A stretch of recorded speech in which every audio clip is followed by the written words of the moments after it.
Alors, l'État, on l'a bien compris, parce que ça, on nous le répète sans cesse, hein, Oui. cherche 40, 50 milliards pour boucler son budget de 2026. Bien, hier, le constat a été fait par François Bayrou, qui ne nous a rien annoncé. Non, Il attend le 14 juillet. C'est une tactique. C'est de la tactique, ça. Oui, oui, bah bien sûr, c'est de la tactique. Je pense qu'il essaie de gagner du temps. Oui. Pour ne pas être tant censuré. on ne connaît pas quelle coupe budgétaire il pourrait annoncer, bah, son gouvernement survit. Ben voilà.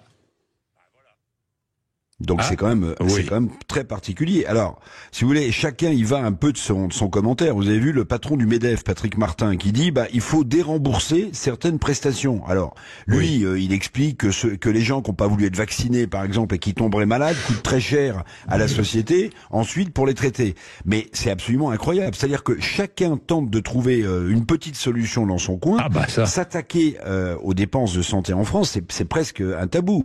Vous vous souvenez, hein, certains, on en parlait hier, disait il faut par exemple moins rembourser les affections de longue durée. Il faut moins rembourser le transport des malades. Mais pardonnez-moi, si le patron du MEDEF, Patrick Martin, veut s'attaquer aux dépenses de santé, il pourrait peut-être donner des pistes pour économiser la bureaucratie parfois qui s'empile dans ce secteur de la santé. Je trouve ça absolument incroyable. C'est un peu la foire au jambon. Hein. C'est les commissaires agricole. Chaque expert y va de son petit mot. Vous avez raison, Eric. Je vois des propositions qui fleurissent de tous les côtés, hein. Mais vraiment, de l'extrême droite à l'extrême gauche. On voit tout le monde avoir des solutions pour réduire le déficit du pays, pour faire des économies.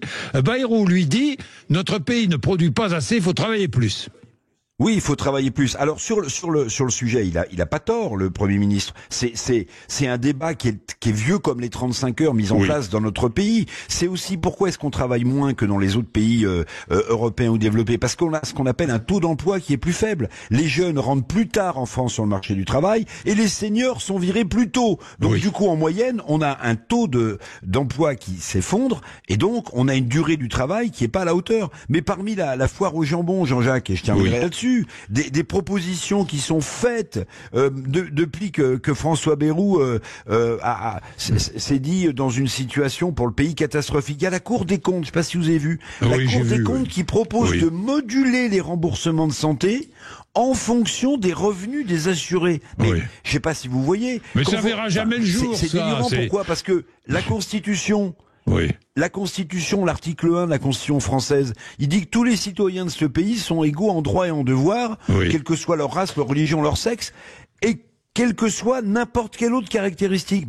Le niveau de revenu, c'est une caractéristique. Je ne vois pas comment la Constitution française pourrait permettre qu'on rembourse les soins de santé dans ce pays en fonction du niveau de votre revenu. Bon, vous le voyez, cette fois... Mais ça ne verra jamais le jour. Devient absolument délirante. Il est temps peut-être que Bayrou sonne la fin de la récréation. Oui, mais ça c'est une idée de la Cour des comptes, mais enfin, il va bien falloir trouver des solutions pour réduire la dépense publique. Hein. Trop de dépenses publiques, ça c'est la réalité. Qui a la solution ? Vous avez des solutions ? Peut-être je m'adresse à nos auditeurs. N'hésitez pas. 0826 300 300. Merci Eric.